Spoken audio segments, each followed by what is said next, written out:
Hello there and a very warm welcome to you. Trust that you are safe and of course always conscious of the society you are in and what's going on around you. Talking about the pandemic COVID-19. Be conscious and remember to stay safe always. My name is Angel Liddy and you're tuned to Elumba Television.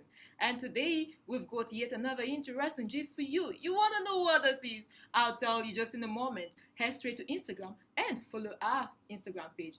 Head over to Facebook, like our Facebook page, and come right here and subscribe to our YouTube channel. Did I tell you? Remember to turn on notifications so that you'll be the first to get all of our information. And over to the gist of today. We know that Nigeria is a major producer of oil, and it's been on like that for a long time now. And Nigeria feels so cool and proud and happy about this name oil producing country. The sad news is Nigeria has no refinery, and it's been while Nigeria's been dabbling and trying to fix themselves, but until recently, Nigeria has to import petroleum products from Niger Republic. Citizens are still staggering and saying, "Oh, how? Why?" Well, the big blow is on. Other countries are moving on to electricity. When I talk about electricity, I mean electricity that can move cars, that can push cars forward, that can drive cars. And Nigeria is still there, struggling with her oil. What will happen in 2030 when other nations move over to electrified cars? Well, we've got a video for you, and we'll share that video with you in a moment so you'd see for yourself what's happening, what's making rounds. So just hang in a moment, and that video will be in your screen. On your screen, here we go. We've got the video for you, so look at it. Nigerian people are now. See am now. Everything na charging. All the whole cars here na charging. See as they are up. Everything na charging. Small time. You see that on a fuel or that on a petrol. When I go take am when I go take am just when I go dey drink am as water. See all the whole cars wey they do for China here. Everything na electric. You just come here, you park your car, you swap your card, how many hours you want charge, you just charge in less than 25 minutes, you don't charge everything full. See, everything are charging. Okay, see this car here, the charging one, yes, 10-15 minutes and you don't full, you don't walk out going away. Everything are charging. See, all this place are charging. See, small time you go see and say, in fact, in the next 5 years, they're not going to use anything like fuel again. Everything now charging. Now they use fuel, they do. Better put down, you people they come. Shame to na Nigerian. Shame to na. See everywhere now charging. Everything here, charging. See our EV, electric vehicle car charging point. Might be this one. Nigerian, shame to you guys, man. And you heard for yourself that electric charging vehicles right there. You can see for yourself that China's moved ahead to have electrified cars and they now charge their cars. They don't need petrols anymore. So Nigeria, let me borrow his language. Nigerian people, how far now? What happens in 10 years? What happens by 2030? Like he said, in the next 5 years. Of course, it's already happening in China. Other countries would come in and buy this idea and move with it. Where will Nigeria be? Well, we wouldn't know, but whatever happens, Olympic Television will bring it right to you. Ready to tell you what's happening. And over to the gist of today, we've got news as always. We'll tell you what's trending, what's happening, what's making news from our site. You can visit the site at www.elumba.com. That's where you find all of this interesting gist that we've got for you. And now over to the headlines. Finance Ministry writes Malami asked him to probe alleged $25 billion scam by MTN, Emefiele / CBN, Stanbic IBTC, and Standard Banks. Renowned criminologist Obiana So comments Inter-Society for job well done. That is renowned criminologist Obiana So comments Inter-Society for job well done. Yakubu INEC chairman becomes first umpire to serve 2 terms. There are still headlines coming to you, and still on that 2 terms, we have Harry Swears in Yakubu, whose second tenure was INEC chairman. Okay? And politics, not money, is now the biggest taboo conversation survey. And we'll give you the details of the story. Remember, we've got a politics section, we have a special reports as well, and we have an Igbo column. Yes, for all those who love Igbo news and you want to read it in Igbo language, head over to Elumba Television and we've got you covered. Also, we have analyses and all of that. Press statements are also there for you to look at. And we also have a world news, what's making news, what's happening around the globe. You can see all of this at Elumba's site. Just visit www.elumba.com. Now the details of Yakubu on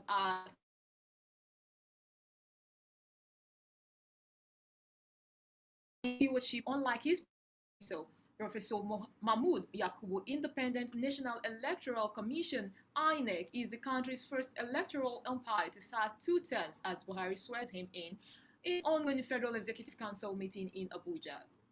Buhari reappointed Yakubu as chairman of INEC for another 5-year term on October 27th.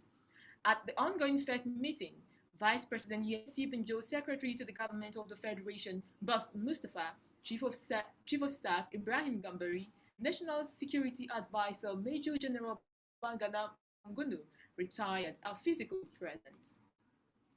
11 ministers are physically attending the meeting. They are Attorney General and Minister of Justice Abubakar Malami, Information and Culture Lai Mohammed, Works and Housing Babatunde Fashola, Aviation Hadi Sirika, Women Affairs Pauline Talin, Humanitarian Affairs, Disaster Management and Social Development Sadia Umar Farouk, and Federal Capital Territory Mohammed Bello. Others are Minister of State for Education Chukwuemeka Wajuba, Budget and National Planning Clement Agba, Mines and Steel Development Uche Oga, and Abubakar Aliyu. The head of service of the Federation, Dr. Fasha Yemi Esan, and other ministers are participating in the weekly council meeting from the various offices in Abuja. President Muhammadu Buhari, at the time of filing this report, is presiding over the 27th Virtual Federal Executive Council meeting at the Council Chamber of State House in Abuja. Before the commencement of the meeting, a minute silence was observed for military officer, late General Damkat Bali, who served the country as Minister of Defense. We move on to the next story, and we have here Finance Ministry Rice Malami asked him to probe alleged $25 billion scam by MTN, Emefiele, CBN, Stanbic IBTC, and Standard Banks. Former Permanent Secretary Special Duties in the Ministry of Finance, Dr. Mohammed Dikwa, has been the Ministry of Justice asking the ministry to investigate allegation of depletion of Nigerian external reserves by MTN, Stanbic IBTC Bank, Standard Chartered Bank, in collaboration with officials of the Central Bank of Nigeria, CBN, in a monumental scam to the tune of $25 billion. Dr. Mohammed Dikwa made the call while heading the whistleblower's office under PICA via a letter with reference number OHMF/PICA/WIST/330/VI on May 30, 2019, based on petition by Dr. George Ugbo, the chairman of George Ugbo Whistleblowers Network, GON. In another letter titled Re-Investigation Report on Alleged Depletion of Nigeria External Reserves by MTN, Stanbic IBTC, Standard Chartered Bank, in collaboration with CBN officials to the tune of $25 billion, Dr. Dikwa requested for updates. He wrote, I wish to inform you that following the petition received by this office on the alleged depletion of the Nigerian of the MTN Nigeria Communications Limited, Stanbic IBTC Bank, and Standard Chartered Bank, in connivance with the Central Bank of Nigeria, CBN, a thorough investigation to ascertain the veracity of the allegation was carried out by a team of examiners from the Nigeria Deposit Insurance Corporation, NDIC, and Department of State Security, DSS, from June to September 2016. The report of the investigation panel revealed the role played by MTN and its bankers, along with some officials of CBN, on irregular issuance of Certificate of Capital Importation, CCI, in gross violation of Foreign Exchange, Monitoring and Miscellaneous Provisions, Act No. 17 of 1995 and CBN Foreign Exchange Manual. Consequently, it was recommended that your good office should explore all legal options towards the recovery of the sum of $25 billion. and remit to the Federation's account. The figure, he said, represents an aggregate refund by all the indicted persons/corporations involved in the monumental scam. He noted that further to the development, a whistleblower known as George Ubo, Whistleblowers Network, wrote his office using the unsigned copy of the investigation report of the panel, demanding to the payment of 5% of as compensation in line with whistleblowing policy of the federal government. He continued, the whistleblower alleged that his network started receiving a series of information which necessitated its investigation. Arising from the foregoing, you are kindly requested to furnish my office with the details of the legal action taken so far toward recovery and remittance of the sum of $25 billion to the Federation, amount as recommended by the investigation panel, contained in the attached report to enable the update of our records and further necessary actions on the matter. In a related development, the House Committee on Public Petitions also summoned CBN Governor Godwin Emefiele, MTN, Stanbic IBTC Bank, and Standard Chartered Bank to defend the allegation/petition of whistleblower George Ubo, stemming from irregular issuance of certificates of capital importation in gross violation of Foreign Exchange, Monitoring and Miscellaneous Provisions Act No. 17 of 1995 and CBN Foreign Exchange Manual. Reacting to the letter of Dr. Dikwa and the summon by the House Committee on Public Petitions, Ubo, during an interview with Elumba News, said, I thank Dr. Mohammed Dikwa for his patriotic action in asking the MOJ to investigate this matter in 2019. I hold that democracy rests on three legates, co-equal branches of government. That's the National Assembly, the co-equal part to investigations. If Emefiele brings proof of payment of $25 billion to the Federation's account by MTN and its bankers, then I will personally commend Emefiele as a true patriot. If Emefiele, however, does not bring proof of payment of $25 billion to the Federation's account by MTN and its bankers, Emefiele must be labeled a traitor for switching loyalty to South Africa, that is MTN, a country whose citizens are meting out xenophobic attacks on Nigerians, same country where MTN originated from. Emefiele and other indicted persons are to appear before the committee on Wednesday, December 9, 2020 at 2 p.m. hours to defend the allegation. We move on to the next story, and actually you can see the report right here. We can see, let me quickly share the screen for you to see that attached documents to it. All right. So here we have the documents attached to this information. You can see Federal Ministry of Finance, Office of the Permanent Secretary, Special Duties, investigation report on alleged depletion of Nigeria external reserves by MTN, Standard IBTC Bank, Standard Chartered Bank, in collaboration with CBN officials to the tune of $25 billion. Request for updates. So you can see that here. And of course, you can visit the Olympus site for you to see all of this and read them out yourself. So we move over to the next story. Dissolution of party organs. PDP asks INEC to deregister APC, declare the seats vacant. The details. The National Publicity Secretary of the People's Democratic Party, PDP, Mr. Akola Logbadia, has asked the Independent National Electoral Commission, INEC, to deregister All Progressive Congress, APC, following the dissolution of the party's organs by the National Executive Council of the party on Tuesday. Mr. Logbadia also asked INEC to declare the seats vacant, saying that party has fizzled out. Congratulating Nigerians on his Twitter handle, Ologbadia said the flow of the party he referred to your tormentors in over 5 years finally fizzled out of political firmaments. He therefore urged INEC to immediately deregister the party. Now reading his tweet, he says in the tweet, congratulations Nigerians, as the platforms of your tormentors is over in over 5 years. At official APC, Nigeria has finally fizzled out of the political firmament. We invite INEC Nigeria to immediately deregister the party and declare all their seats in the parliament vacant. You can also get that story on Alumba Television site by visiting. Okay, we move over now to the final story for today, which is domestic violence. Activists disagree with attempts and seek prosecution of channel staff.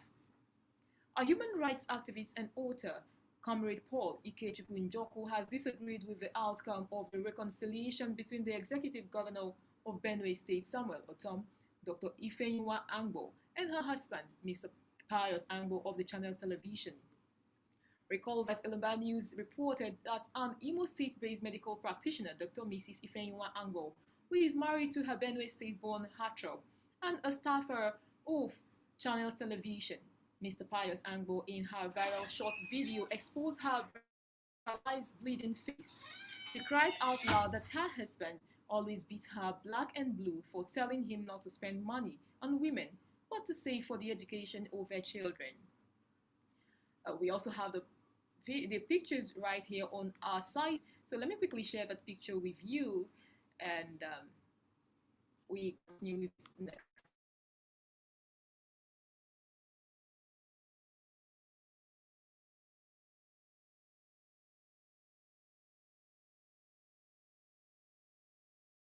And you can see her battered face on the next picture beside that. See her beautiful family right here.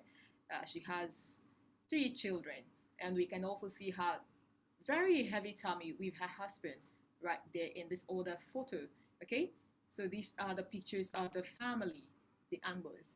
Okay, so Mrs. Angbos decried that she just delivered 4 weeks old baby through cesarean procedure and was violently beaten up by her violent husband, who was sitting on her stomach in brutality.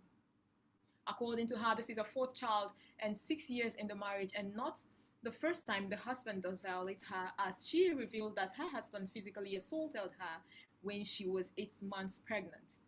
Reacting, Comrade Paul described the reconciliation meeting between the couple and the Benue State governor as rubbish.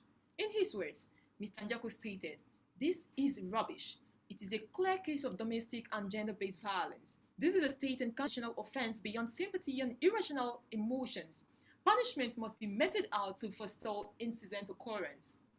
Governor Samuel Otom of Benue State must not encourage domestic violence against women by what he calls reconciliation.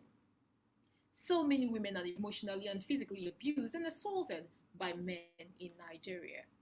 This is utterly unacceptable. I am disappointed in Benue State Governor. A woman beater is synonymous to a drug addict, hence must be treated as one.